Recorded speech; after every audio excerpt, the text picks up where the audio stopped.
हरे राम राम राम राम हरे हरे, हरे कृष्णा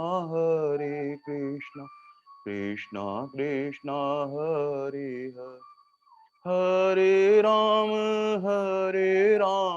राम राम हरे हरे, हरे कृष्णा कृष्णा कृष्णा हरे हरे, हरे राम राम राम हरे हरे, हरे कृष्णा कृष्णा कृष्णा कृष्णा हरे हरे। ओम श्री परमात्मे नमः। वसुदेव सुतं देवं कंस चाणूरमर्दनम् देवकी परमानन्दम् कृष्णं वन्दे जगद्गुरुम् हयो अपि सन्न्यात्मा भूतानामीशरोऽपि सन् प्रकृतिं स्वामिधिष्ठाय सम्भवामि आत्मया यदा यदा हि धर्मस्य ग्लानिर्भवति भारत अभ्युत्थानम् अधर्मस्य तदात्मानं सजानहं परित्राणाय साधूनां विनाशाय च दुष्कृतं धर्म संस्थापनार्थाय संभवामि युगे युगे जन्म कर्म च देव मेवं यो वेति तत्त्वः तत्तदा देह पुनर्जन्म नेति मामेति सोजनम् वीतराग भय क्रोधा मन्मया मामुपाश्रिता बहु ज्ञान तपसा पूता मद्भावमागता वसुदेव सुतं देवम् कंस चाणूरमर्दनम् देवकी परमानन्दम्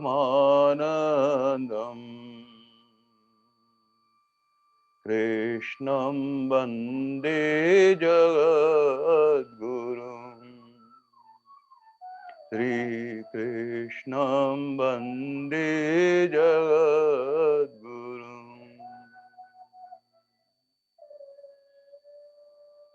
हे नाथ हे मेरे नाथ मैं आपको भूलूं नहीं। हरि शरण। नारायण नारायण नारायण नारायण। अनंत कोटि ब्रह्मांड नायक परापर परब्रह्म परमेश्वर भक्त वांछा कल्पतरु शरणागत वत्सल भगवान श्री कृष्ण की महती करुणा कृपा से हम भगवान के श्रीमुख से निश्चित वो दिव्य वाणी जिसको सुनने मात्र से एक सहज हमें शांति की प्राप्ति होती है। ये भगवान की वाणी की दिव्यता है। ये भगवान के श्री मंगल मुख से प्रकट वाणी की ही विशेषता है। जैसे जैसे हम इस वाणी को सुनते हैं बस भीतर एक सहज शांति का अनुभव करते हैं। धीरे धीरे धीरे धीरे धीरे धीरे इस वाणी पर हमें विश्वास होने लगता है कि भगवान जो कह रहे हैं सब हमारे जीव के कल्याण के लिए कह रहे हैं। फिर हम क्या करते हैं, वाणी के अनुसार हमारा जीवन बनाने लगते हैं, हमारे आचरण में आने लगती है, हमारा स्वभाव सुधरने लगता है। बस जैसे जैसे स्वभाव सुधरता रहता है फिर ये वाणी में हमारी निष्ठा परिपूर्ण हो जाती है। फिर हमारे सारे कर्म गीता के अनुरूप होने चाहिए। फिर भगवान ही करवा रहे हैं हमें, हमें केवल निमित्त बन जाना है। अब भगवान जैसा कराना चाहे, भगवान की इच्छा, जिस परिस्थिति में रखना चाहे उसमें एक सहज आनंद की अनुभूति करें। लेकिन कहीं न कहीं अगर हम भटक जाते हैं तो भगवान पग-पग पर हम पर संभालते भी रहते हैं। ये भगवान की बहुत करुणा है, कृपा है, दयालुता है भगवान की।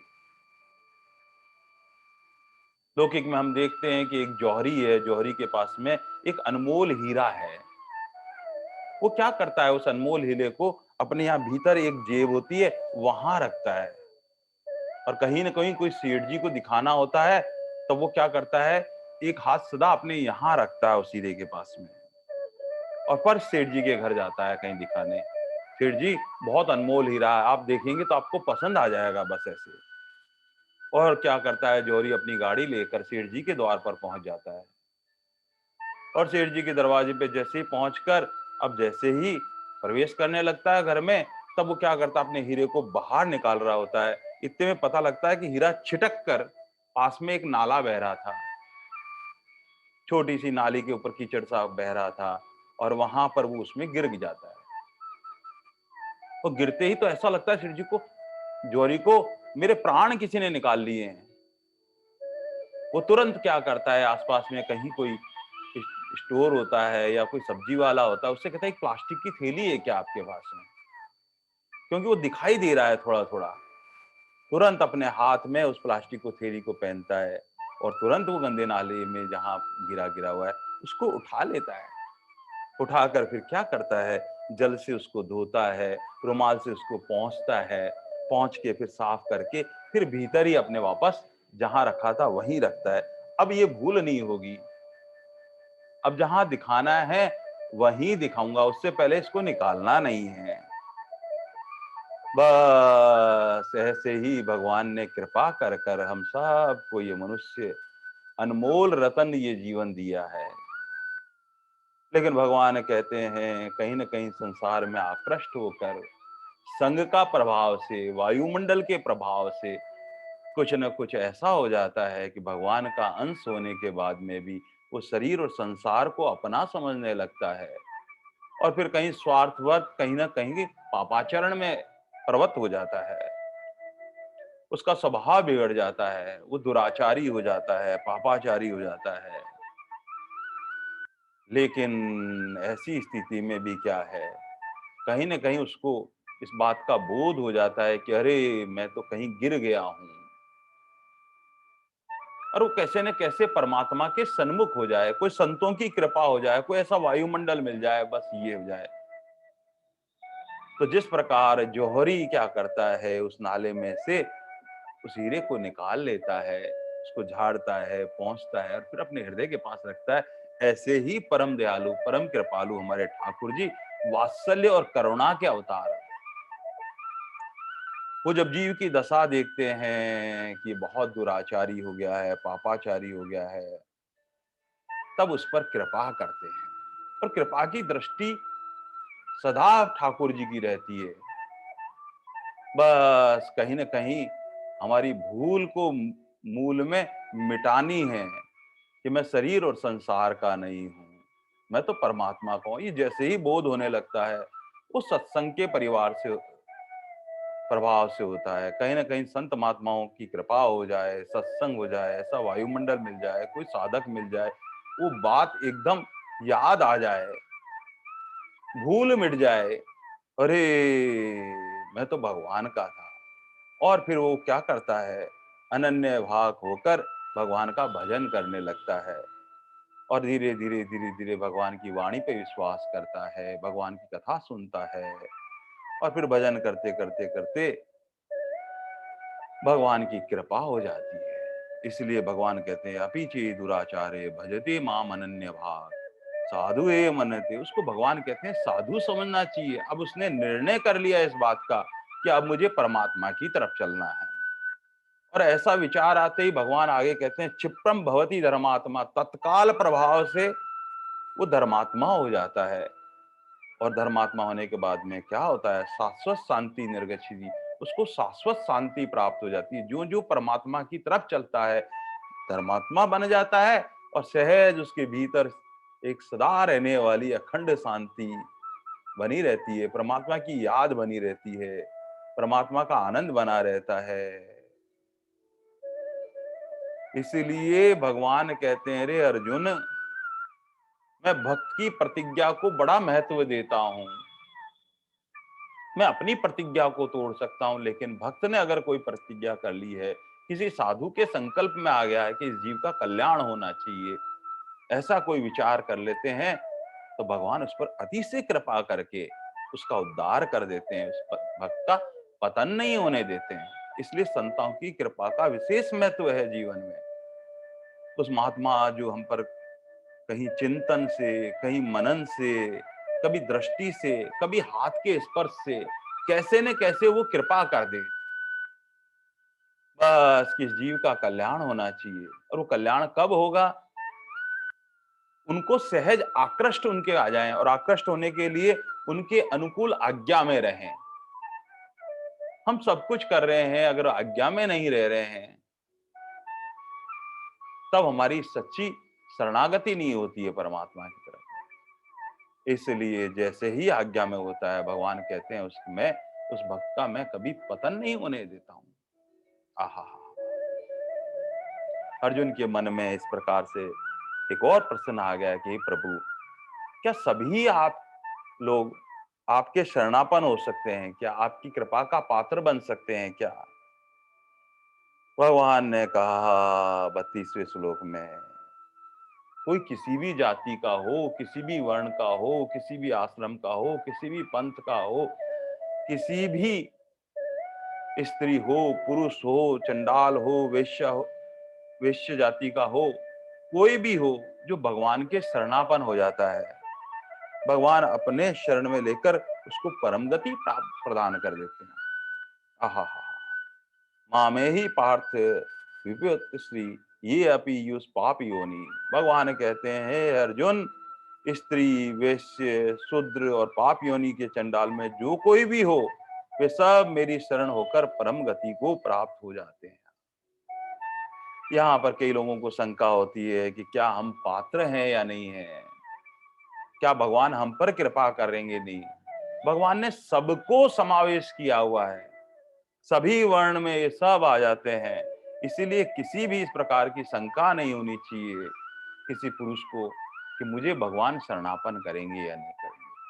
हमें तो सच्चे भाव से भगवान को एक प्रार्थना कर देनी है, भगवान मैं आपका हूं और आप मेरे हो, अब आप जानो कैसे मुझे पात्र बनाएंगे, कैसे आप मुझे शरण में लेंगे, कैसे मेरे से भजन कराएंगे। अपना सर्वस्व भगवान को अर्पण कर दें।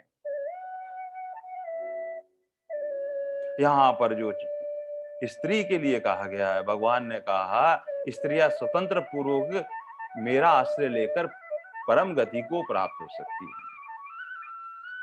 यद्यपि स्त्री का जो है पति परमेश्वर होता है, और उसमें प्रभु का ध्यान रखते हुए अगर उसकी सेवा करता है जो भी स्त्री पवित्रता के साथ में, लेकिन परम पति तो जो है वो प्रभु है हमारे सारे, हम सब उस परमात्मा के अंश हैं। जिसको ये बोध हो जाता है कि मेरे परम पति तो प्रभु हैं, फिर वो कैसे भी इस शरीर से आसक्ति नहीं रहती है, कभी ममता नहीं रहती है, और शरीर से जिस संबंध से जहां संबंध होता है वहां क्या अपना कर्तव्य समझकर वहां सेवा करता है। इस प्रकार भगवान ने कहा कि जो वैश्य जाति है वो गौपालन पर विशेष ध्यान देती है, खेती करती है, वो कुछ ना कुछ अंशदान करते रहते हैं, समाज की सेवा करते रहते हैं। वो स्वतंत्र रूप में जो भी कार्य करे भगवान से युक्त होकर प्रभु की प्रसन्नता के लिए करते हैं, और भगवान को निमित्त मानकर ही करते हैं सबको। तो भगवान कहते हैं सहज वो परम गति प्राप्त हो जाते हैं।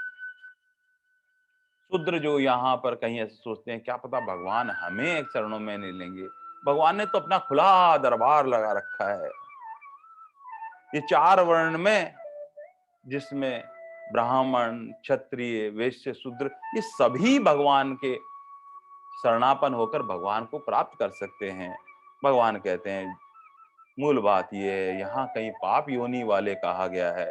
तो स्वामी जी महाराज कहते हैं कि जिसमें हूण है, भील है, श्वास है, यवन है, मलेच्छ है, शूद्रों के अपेक्षा कुछ हीन जातियां होती है, उसके अंतर्गत आती है। लेकिन भगवान तो परम दयालु, परम कृपालु, जो अंश जीव का है, वो कहीं अपने आप को छोटा नहीं समझे कि भगवान मुझे शरणापन करेंगे नहीं। सरल हृदय से जो पुकारता है बारंबार, हे मेरे नाथ, हे मेरे नाथ, जो करुणा पुकार से प्रभु को बारंबार पुकारता है, भगवान तो उसको अपने गले से लगा देते हैं। निषाद राज गुहा संगपुर में भीलों के राजा थे। बस भगवान के प्रति ऐसी भक्ति, ऐसी श्रद्धा, बस आकृष्ट कर दिया भगवान को। भगवान ने क्या किया, अपने गले से लगा लिया। गले से नहीं लगाया, बाद में भगवान सीता मैया के साथ में, लक्ष्मण जी के साथ में उनका आतिथ्य स्वीकार किया। और फिर बाद में भरत जी ने भी क्या कहा, पता लगा कि राम जी के सखा हैं। बस उन्होंने कुछ नहीं देखा, जिसको भगवान ने अपना लिया, भरत जी ने अपने हृदय से लगा लिया। इसलिए भगवान कहते हैं, अरे अर्जुन, चाहे कोई किसी भी पाप योनि का हो, चंडाल योनि का हो, जो भी हो मेरे शरण होता है, मैं उसको परम गति प्रदान कर देता हूं। अरे लौकिक में भी हम देखते हैं कि माँ की गोद में जाने के लिए बच्चे के लिए कोई नियम कायदे सिद्धांत लगते हैं क्या? माँ की गोद में तो कोई भी जा सकता है, बालक जो उस माँ का है, वो गंदा है कैसा भी है, अब उसको झाड़ेगी, पोंछेगी, निलाएगी, काजल करेगी, टीकी लगाएगी, श्रृंगार करेगी, ये सब माँ पर है। बस जो सरल हृदय से, हे मेरे नाथ, हे मेरे नाथ, मैं आपका, बस ऐसे ही माँ में जो सुहृदता है, जो करुणा है, वो कृपा है, ये भगवान के ही तो गुण उतर के आए हैं सब। इसलिए ये मानते हुए कि हमारे माँ, हमारे पिता, हमारे सखा, हमारे गुरु, सर्वस्व मेरे प्रभु हैं, अपनी पात्रता, अपनी योग्यता, अपनी सामर्थ्य, अपने बल को न देखते हुए भगवान की कृपा, करुणा, दया, भक्त वत्सलता, ये सब गुणों को याद करते करते करते भगवान के जो शरणापन हो जाता है,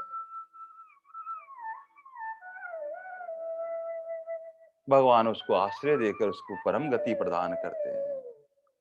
इस प्रकार भगवान ने 9वें अध्याय के 32वें श्लोक में बहुत कृपा करके सबको पात्र बनाना है। आगे भगवान कहते हैं कि अरे, जो भूमि के देवता ब्राह्मण हैं, जो राजा लोग हैं, जिन्होंने अपना स्वभाव सुधार लिया है, जो सत्कर्म में लग गए हैं, जो साधन करने लग गए हैं, जो भजन करने लग गए हैं, उन्होंने देख लिया कि ये ऐश्वर्य जितना है, वैभव है, ये कर्तव्य कर्म के लिए ठीक था, लेकिन अब मुझे भजन करना है, मेरा ये जीवन मुझे सफल करना है। और भगवान को रात दिन भगवान का नाम स्मरण करते रहते हैं, चिंतन करते रहते हैं, स्वाध्याय यज्ञ करते रहते हैं, सेवा करते रहते हैं।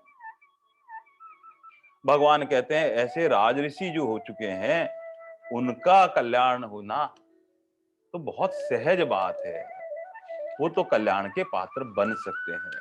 आहा, इसलिए भगवान कहते हैं, किम कर्म ब्राह्मणा पुण्या भक्ता राजऋषि तथा अनित्य सुखम लोकम। आहा, ये संसार में ये सुख जो है ये क्षणिक है, सुख के साथ तो दुख चिपका हुआ है, वह ये जान लेते हैं। इसलिए वो सुख का वो आनंद नहीं लेते हैं। सुख भी बांधने वाला है कहीं ना कहीं, जो सुविधा मिलती है, जो धन की सुविधा है, ज्ञान अर्जित करने है, कहीं ना कहीं उसका अहंकार हो जाता है, सुख सुविधाओं का भोग करने लगता है। स्वामी जी महाराज कहते हैं, जो भगवान का प्यारा भक्त होता है, वो इस सुख का भोग नहीं करता है, बस भगवान की उसमें दया समझता है अनुकूलता के अंदर। और प्रतिकूलता में भगवान की कृपा समझता है कि भगवान कृपा करके मेरे सारे पाप विकार दोषों को मिटा रहे हैं। और संसार को वह अनित्य समझता है, क्षणभंगुर समझता है।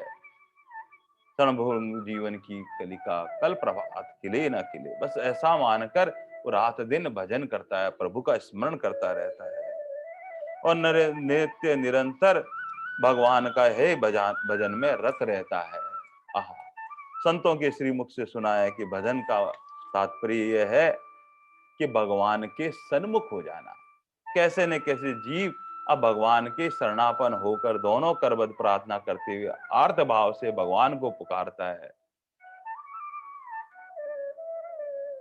ये तन भी तेरा, मन भी तेरा, तेरा पिंड प्राण सब कुछ तेरा, तू है मेरा ये दादू जी का। ऐसे सर्वस्व भगवान के सामने खड़ा होकर नक्सिक का दर्शन करते करते करते करते करते भगवान एक टक निहारते निहारते निहारते आज प्रभु ने कितना सुंदर श्रृंगार कर रखा है। उसमें भगवान का रूप माधुर्य देखते देखते, नाम स्मरण करते करते करते करते शरीर की सुध-बुध ना हो और भीतर से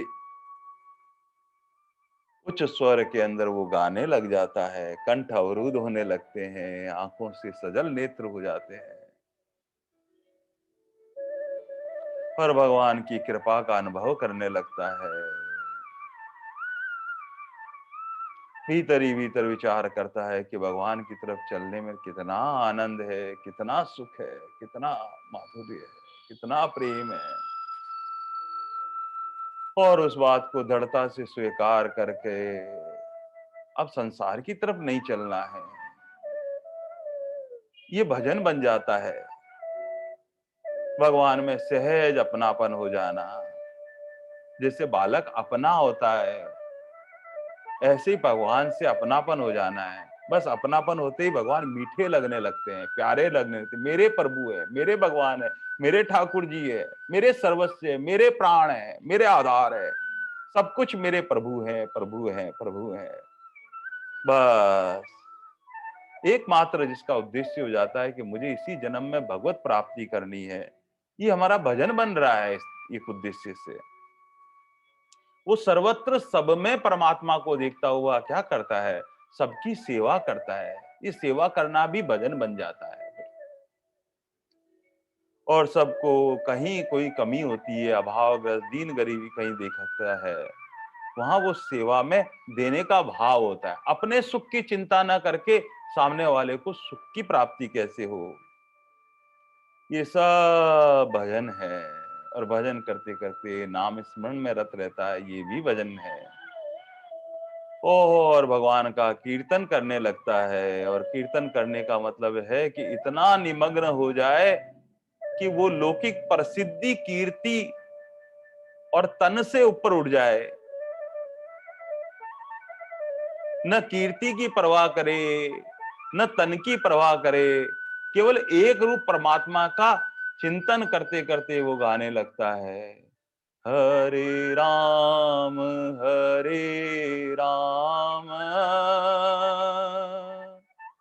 राम राम हरे हरे,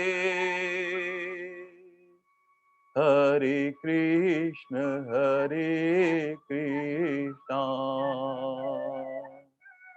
कृष्ण कृष्ण हरे हरे, हरे राम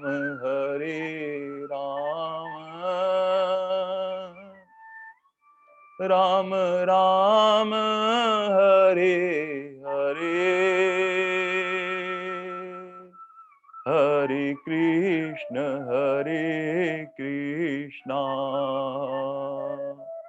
कृष्ण कृष्ण हरे हरे, हरे राम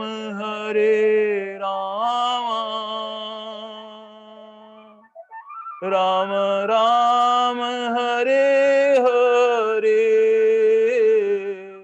हरे कृष्ण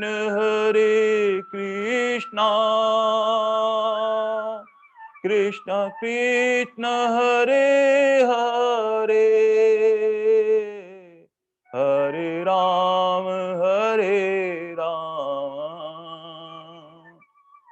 राम राम हरे हरे, हरे कृष्ण कृष्ण कृष्ण हरे हरे। परम दयालु परम कृपालु भगवान का जो भक्त है, वो कीर्ति और तन से ऊपर उठकर भगवान का जब भजन करने लगता है, तब भगवान का एक रूप का अनुभव करने लगता है। इसलिए भगवान की जो कृपा चाहता है, संतों के श्रीमुख से सुना है कि कृपा कैसे प्राप्त होती है। संत महात्मा कहते हैं, डू एंड गेट, कर और पा, यही कृपा है। जब तू सब में परमात्मा समझकर उनकी सेवा करता है, तो उनके आशीर्वाद से, उनकी कृपा से, उनके भीतर विराजमान प्रभु ही कृपा करते हैं और उसकी कृपा से उनकी कृपा मिल जाती है। भगवान की कब हम पर दया होगी। संतों के श्रीमुख से सुना है, दया प्राप्त करने के लिए, अनुकूलता प्राप्त करने के लिए दया का उल्टा करना पड़ता है। और दया का उल्टा है याद। जब हम परमात्मा को याद करते हैं, याद करते करते नाम स्मरण करने लगते हैं, स्वरूप का ध्यान करने लगते हैं, तब क्या होता है कि मन से प्रभु से प्यार और बुद्धि से विचार, बीच में हमारे ठाकुर जी, और फिर याद ही याद में पता नहीं लगता है कब वो रसरूप परमात्मा एक रूप होकर हमें आनंद प्रदान कर देते हैं। भगवान यही कहते हैं कि कहीं ऐसे भगवान का अनुभव करना कि हम पात्र हैं या नहीं है, हम कहीं ना कहीं हम ही आड़ लगाते हैं। भगवान की तो कृपा हम सब पर बरस रही है, बस स्वयं पर स्वयं की और कृपा करते रहेंगे तो निश्चित रूप से हम भगवान की कृपा का आस्वादन कर लेंगे। और ऐसे कहते कहते राज विद्या राज गुआ का ये अंतिम श्लोक, 34वां श्लोक, और ये गीता जी में 700 श्लोकों में ये 2 बार आया हुआ है। ये 9वें अध्याय का 34वां श्लोक यहाँ पर तो आया ही आया है, और जो दोबारा आता है वो कितना महत्वपूर्ण है। इसका मतलब भगवान विशेष कृपा करके, विशेष करुणा और वात्सल्य के भाव से अपना समझते हुए अर्जुन को ये कहते हैं। ये 9वें अध्याय का 34वां श्लोक और फिर 18वें अध्याय का 65वां श्लोक, ये दोनों में प्रथम पंक्तियां तो एक जैसी है बिल्कुल ही, और दूसरी पंक्ति का आधा भाग भी एक जैसा ही है। थोड़ा सा कहीं फर्क है तो उसमें वहां कहते हैं कि अरे अर्जुन, जो इन 4 आज्ञाओं का जो पालन करता है, उनके भीतर गीता जी प्रकट हो जाती है, भगवान की कृपा का पात्र बन जाता है। और भगवान ऐसे कहते कहते इस 9वें अध्याय के 34 श्लोक में कहते हैं, मन मना मन भक्त्वा मधाजी मां नमस्कार, मां वेश्य युक्ता एवं आत्मनम पराम। भगवान यहाँ कहते हैं 4 मुख्य बातें में। पहली बात भगवान कहते हैं, हे अर्जुन, तू मेरे मन वाला हो जा, मेरा भक्त बन जा, मेरा पूजन करने वाला बन जा, और तू मुझे नमस्कार कर। आहा, क्या कृपा, क्या दयालुता भगवान की है। भगवान कहते हैं मन वाला हो जाया।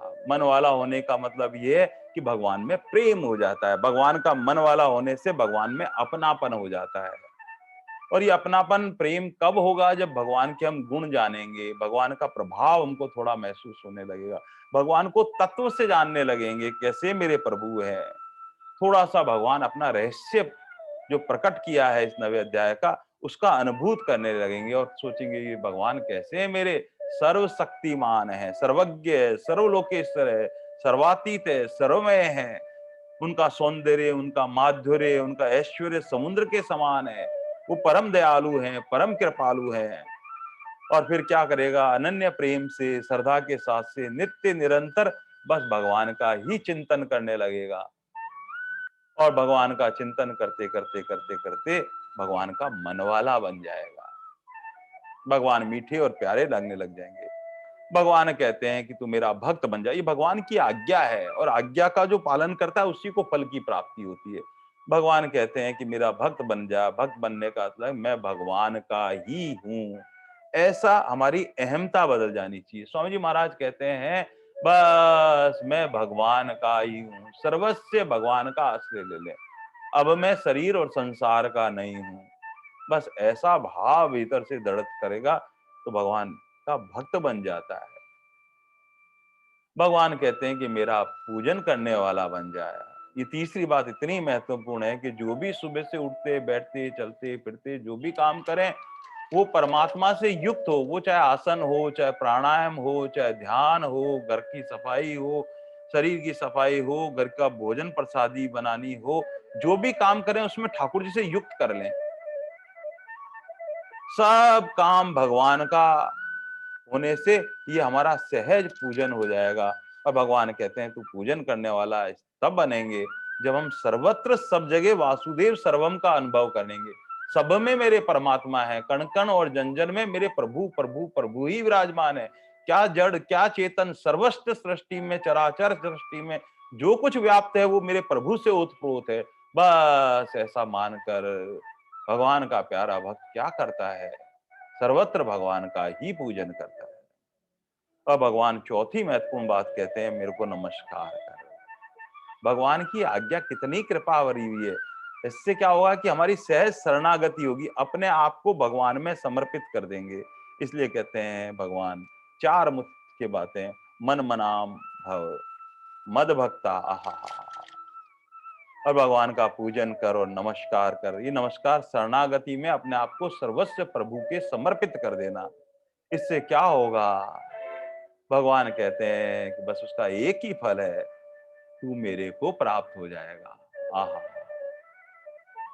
हम सब चाहते तो यही है कि हम सहज एक आनंद की स्थिति में रहें, बस प्रभु सदा हमारे साथ में रहें।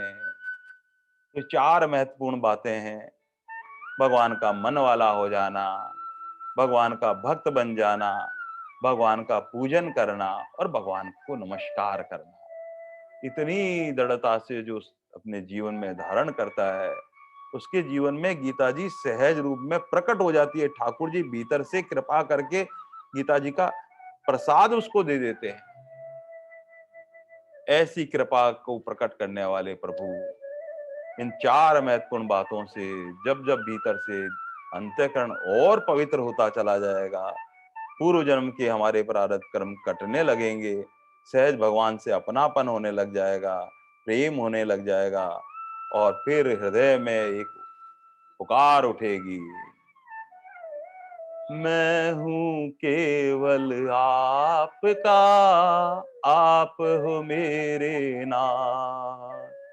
मैं हूं केवल आपका, आप हो मेरे नाथ। एक बार सरल हृदय से, एक बार सरल हृदय से स्वीकार करो सब हार। मैं हूं केवल आपका, आप हो मेरे नाथ।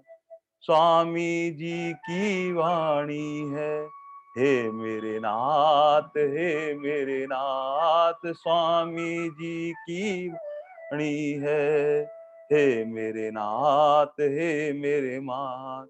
मंत्रों का ये महामंत्र है, हे मेरे नाथ, हे मेरे नाथ। मंत्रों का ये महामंत्र है, हे मेरे नाथ, हे मेरे नाथ।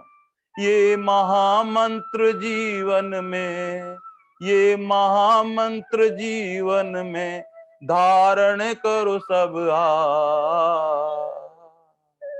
मैं हूं केवल आपका, आप हो मेरे नाथ। मैं हूं केवल आपका, आप हो मेरे नाथ। प्रेम परम प्रेम की प्राप्ति का मिल गया बारंबार। प्रेम परम प्रेम प्राप्ति का मिल गया नाम बारंबार।